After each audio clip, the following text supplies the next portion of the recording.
وہ کتنا دل گداز لمحہ ہے۔ قرآن نے اس منظر کو بیان کیا کہ جب حضرت خلیل اللہ نے خواب دیکھا، اپنے بیٹے کو ساتھ لے کر کے وادی منع میں پہنچتے ہیں، اور جو ارادہ تھا، عزم مصمم تھا، اس کا اظہار اپنے بیٹے کے سامنے کیا تاکہ اس نیکی میں بطیب خاطر یہ بھی شامل ہو جائے۔ قرآن نے اس کو بیان کیا ہے۔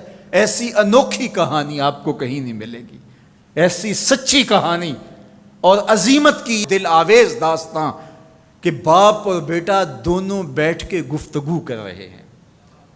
کیا گفتگو ہے؟ باپ کہہ رہا ہے کہ یا بنیہ، اے میرے بیٹے۔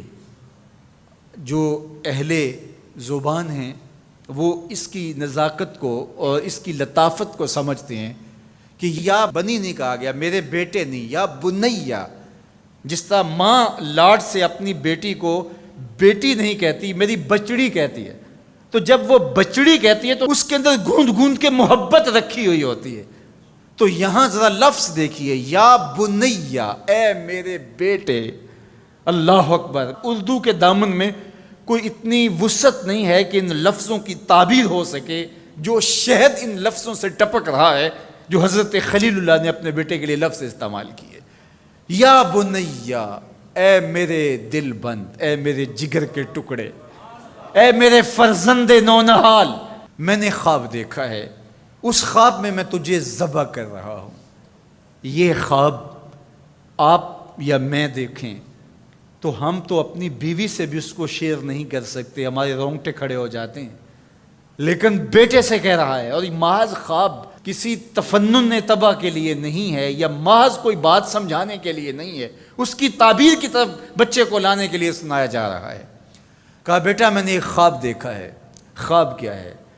کہ میں تجھے ذبح کر رہا ہوں، اب تو بتا تیری رائے کیا ہے؟ اللہ اکبر۔ اب باپ بیٹے سے کہے کہ میں تجھے ذبح کرنا چاہتا ہوں، تو بیٹے کا رد عمل کیا ہوگا؟ کوئی بھی تصور اپنے بیٹے کو کر کے سوچے کیا رد عمل ہوگا؟ اس کی آنکھیں پھٹی کی پھٹی رہ جائیں گی، وہ باپ کے ہوش و حواس پہ شک کرنے لگ جائے گا، کہے گا کیا بول رہے ہو، ہوش ٹھکانے ہیں؟ باپ ہو، سفاک ہو، کیا لہجہ ہے تمہارا، مجھے ذبح کرو گے؟ لیکن یہ فیضان نظر تھا یا کہ مکتب کی کرامت تھی؟ سکھائے کس نے اسماعیل کو آداب فرزندی؟ اقبال پوچھتے ہیں کیا تھا جس نے اسماعیل علیہ السلام کو آداب فرزندی سکھائے؟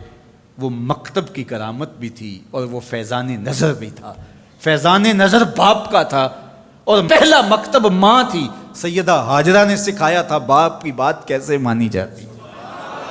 جو مائیں بیٹوں کو، بیٹیوں کو باپ کی اطاعت سکھاتی ہیں، وہ مائیں اپنی اولاد کو فرما بردار پاتی ہیں۔ ماں کے ہاتھ میں اولاد کی تربیت کا جوہر ہوتا ہے۔ یہ سیدہ ہاجرہ کی تربیت بول رہی ہے جب باپ نے کہا بیٹے میں تجھ کو ذبح کرنا چاہ رہا ہوں۔ کتنی بڑی بات ہے، آنکھیں پھٹی کی پھٹی رہ جاتی۔ یہاں بیٹا کوئی جواب نہ دیتا، اس سکتے کے عالم میں گردن جھکا دیتا۔ مکمل اطاعت کہلاتی، انقیاد امر کہلاتا، امتثال حکم کہلاتا۔ باپ کہتا میں تجھے ذبح کرنا چاہتا ہوں، بیٹا خاموش ہو جاتا۔ السکوت من الرضا، لمحے حساس ہوں تو خاموشی بھی رضا مان لی گئی تو بیٹا صرف خاموش ہو جاتا، سر جھکا لیتا، یہ کافی تھا۔ انقیاد امر تھا، حکم کی تعمیل تھی، امتثال امر تھا۔ لیکن بیٹا کیا کہتا ہے؟ یا ابت افعل ما تؤمر، ابا جی جو کرنا ہے کر گزریے۔ باپ نے جو پوچھا تھا وہ ذبح کے حوالے سے پوچھا تھا، تو ذبح کا جواب ذبح سے مکمل امتثال امر ہے۔ لیکن بیٹا دو قدم آگے بڑھ کے کہتا ہے یا ابت، اے میرے پیارے باپ۔ اب اس میں بھی بیٹے کا لہجہ تبدیل نہیں ہوتا۔ جب باپ ذبح کرنے کا کہہ رہا ہو اس وقت میرے ابو کہنا یہ امتثال امر کی انتہا ہے۔ اور آگے کیا کہا؟ افعل، کر گزریے۔ یہاں یہ نہیں کہا ذبح کیجئے، باپ نے کہا ذبح کرنا چاہتا ہوں، لیکن ذبح کے جواب میں ذبح نہیں آیا۔ ذرا دل تھام کے بیٹھیے، کتنا امتثال امر اور مکتب کی کرامت کا کیسے ظہور ہوتا ہے۔ یا ابت افعل ما تؤمر، اے ابو ذبح کیا، جو بھی کرنا ہے کر گزریے۔ ماں میں عموم ہے، عموم، ما تؤمر، جو بھی حکم ہے، ذبح کیا ہے، جو بھی کرنا ہے کر گزریے، رہی بات میری تو یہ کام چھوٹا تو نہیں، ستجدنی انشاءاللہ من الصابرین، آپ دیکھیں گے میں صبر کر کے دکھاؤں گا، میں صبر کر کے دکھاؤں گا، تڑپوں گا بھی نہیں۔ اب یہ منظر قرآن نے بیان کیا، فلما اسلما، جب دونوں نے طے کر لیا، کیا طے ہوا؟ فلاں نمبر کی گاڑی خرید لے نہیں، فلاں پلاٹ خرید لے نہیں، فلاں پلازا لے لے نہیں، باپ اور بیٹے کی وادی منع میں بات کیا ہوتی ہے؟ باپ کہتا ہے میں تجھے ذبح کرنا چاہ رہا ہوں، بیٹا کہتا ہے میں ہونے کے لیے تیار ہوں۔ آپ دیکھیں گے کہ میں جنبش نہیں کروں گا۔ اب قرآن نے یہاں جو لفظ استعمال کیے، ذرا لفظوں پہ فلما اسلما، یہیں سے اسلام ہے۔ اسلام یہ ہے یار کے آگے سر تسلیم خم کر دینا۔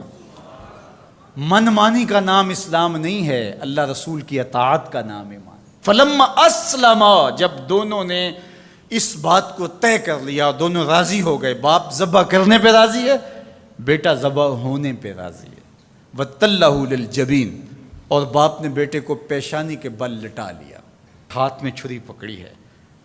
بوڑھا باپ اپنے نونہال بیٹے کو ذبح کرنے پہ آمادہ ہے، جس کا کوئی قصور نہیں ہے، جس کو اللہ سے دعائیں مانگ مانگ کے لیا تھا۔ اللہ اکبر، کارکنان قضاء و قدر دم بخود ہیں، آسمان بھی سوگ کی چادر اوڑے ہوئے، وادی منع تھر تھر کانپ رہی ہے، رضوان جنت اور حوریں سسک رہے ہیں، مالک قیامت آنے والی ہے۔ کہا تم بھی کہتے تھے خلیفہ ہمیں بناؤ، ذرا میرے بندے کا انداز عبادت بھی دیکھو، میرے بندے کی باقی ادا بھی دیکھو، میرے حکم پر اس کی تعمیل دیکھو۔ اللہ اکبر، حضرت خلیل اپنے بیٹے کو لٹا کے ہاتھ میں چھری پکڑے، بیٹے کو ذبح کرنے کے لیے آگے بڑھتے ہیں، ہاتھ میں چھری لیے ہے اور گردن پہ رکھتے ہیں، اور پوری قوت کے ساتھ چھری کو گردن پہ پھیر دیتے ہیں، لیکن ایک بال بھی نہیں کٹتا۔ اس کا یہ مطلب ہی کہ چھری نے اب کام نہیں کیا، میں کیا کروں؟ کہا شاید میرے دل میں کوئی ایسی بات آ گئی جس سے چھری کو روک دیا گیا، جلدی سے چھری کو پاس پڑی لکڑی یا پتھر پہ مارا، لما تقطعی یا سکین، اے چھری کاٹتی نہیں ہے۔ آواز آئی الخلیل یامرنی والجلیل ینہانی، خلیل کاٹنے کا کہتا ہے، جلیل کہتا ہے خبردار ایک بال بھی کاٹا۔ پھر تیز کرتے ہیں اور دوبارہ چھری گردن پہ رکھتے ہیں۔ اللہ اکبر، گلا کٹ جاتا ہے، خون بہنے لگتا ہے، حضرت خلیل خوش ہو جاتے ہیں، آنکھوں سے پٹی کھول دیتے ہیں، لیکن منظر کیا دیکھتے ہیں کہ جس کو ذبح کیا وہ بیٹا نہیں، وہ تو دمبا ہے۔ اور حضرت اسماعیل پاس کھڑے مسکرا رہے ہیں، بے ساختہ زبان سے نکلا اللہ اکبر۔ حضرت اسماعیل بولے لا الہ الا اللہ واللہ اکبر۔ جبریل امین جو دمبا لے کے آئے تھے وہ بھی پاس کھڑے اور مسکرا رہے تھے، بولے اللہ اکبر وللہ الحمد۔ اب ابراہیم علیہ السلام کی سرشاری کا عالم، جبریل امین موجود ہیں اور دمبا پڑا ہوا ہے۔ اب ظاہر ہے بات سیدھی سیدھی ہے کہ اللہ کے حکم سے سب کچھ ہوا۔ حضرت ابراہیم علیہ السلام کے قلب اطہر کو تسلی ہو گئی، لیکن عین اس موقع پر وحی کی چمک سے منع کی وادی روشن ہو گئی، اور وحی نازل ہوتی ہے اور آواز آتی ہے وَنَادَيْنَاهُ أَن يَا إِبْرَاهِيمُ قَدْ صَدَّقْتَ الرُّؤْيَا إِنَّا كَذَلِكَ نَجْزِي الْمُحْسِنِينَ۔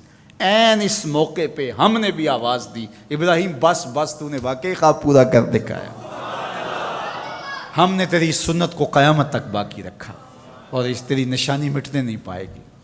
صدیاں بیتنے کے بعد آج بھی منع کی قربان گاہ سے لے کر دنیا کے آخری کونے تک سنت ابراہیمی کو زندہ کیا جاتا ہے۔ اللہ اکبر، کتنا جگرا تھا اس باپ کا اللہ کی رضا کے لیے۔ خلت کے تاج یوں نہیں ملتے، عظمتوں کی معراج یوں نصیب نہیں ہوتی۔ باپ بیٹے کو ذبح کرنے کے لیے آمادہ ہو جاتا ہے۔ ہمارے ایک بزرگ کہا کرتے تھے بیٹے ہر بندے کا کوئی نہ کوئی اسماعیل ہوتا ہے، جب تک وہ اپنے اسماعیل کی گردن پہ چھری نہیں رکھتا اللہ کی دوستی نصیب نہیں ہوتی۔ اپنی خواہشات کی گردن پہ، اپنی آرزوؤں کی گردن پہ چھری پھیرو، اللہ کے لیے محبوب سے محبوب چیز قربان کرنے کے لیے آمادہ ہو جاؤ، پھر تمہیں وہ اپنی قربتوں سے مالا مال کرے گا۔